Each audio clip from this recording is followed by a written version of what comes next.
महाकुंभ 2025 का आगाज हो चुका है। ऐसे में बहुत सारे करोड़ों श्रद्धालु जो है ना महाकुंभ 2025 संगम के तट पर डुबकी लगाने के लिए आने वाले हैं, लेकिन बहुत सारे भक्त परेशान हैं क्योंकि रुकने की व्यवस्थाएं नहीं हो पा रही हैं, टेंट सीमित हैं और बुकिंग फुल हो चुकी है। और जो बुकिंग है गवर्नमेंट की तरफ से जो टेंट बनाए गए हैं वो काफ़ी महंगे हैं।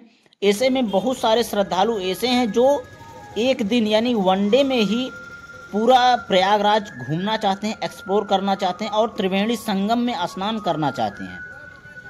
तो आज की वीडियो में हम आपको बताने वाले हैं कैसे आप प्रयागराज वनडे ट्रिप प्लान कर सकते हैं, कैसे आप प्रयागराज आ सकते हैं और प्रयागराज आने के बाद त्रिवेणी संगम स्नान करने के बाद कौन कौन से टूरिस्ट प्लेस जाकर आप विजिट कर सकते हैं, पूरे दिन आप कितना एक्सप्लोर कर पाएंगे और कौन कौन सा सही तरीका रहेगा आपको पूरा प्रयागराज एक्सप्लोर करने के लिए।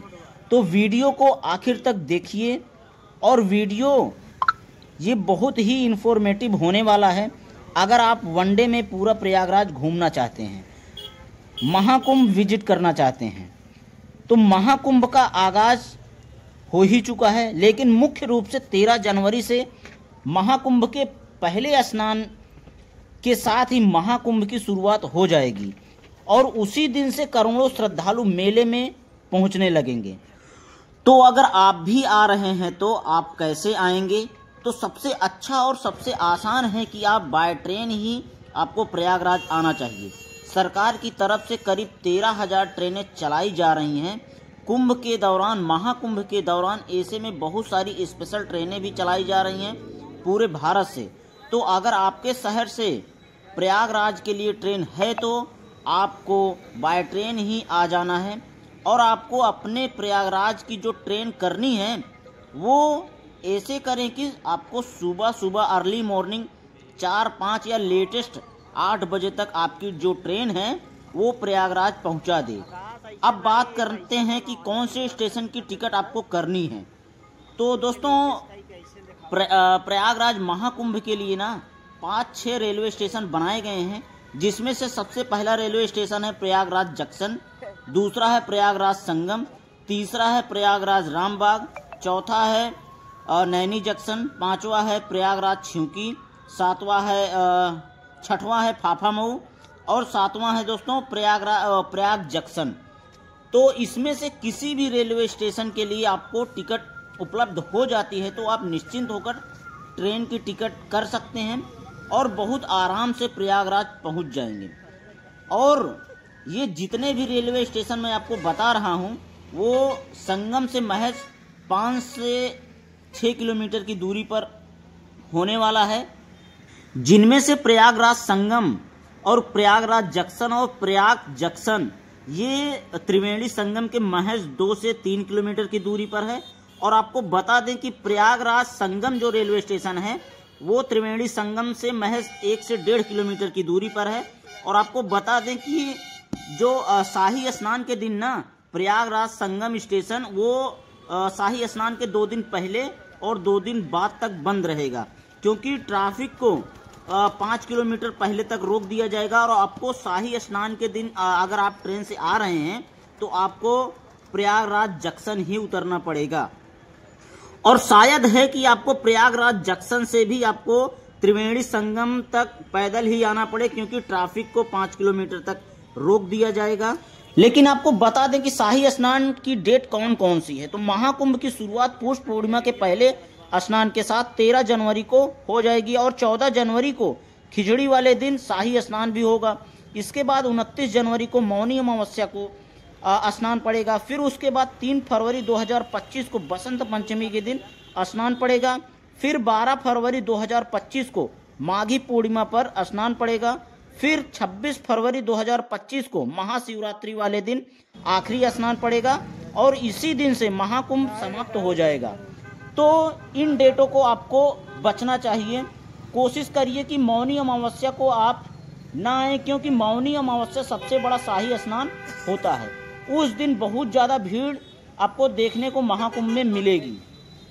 ये तो रहा दोस्तों आपको कब आना है और शाही स्नान की कौन कौन सी डेट है।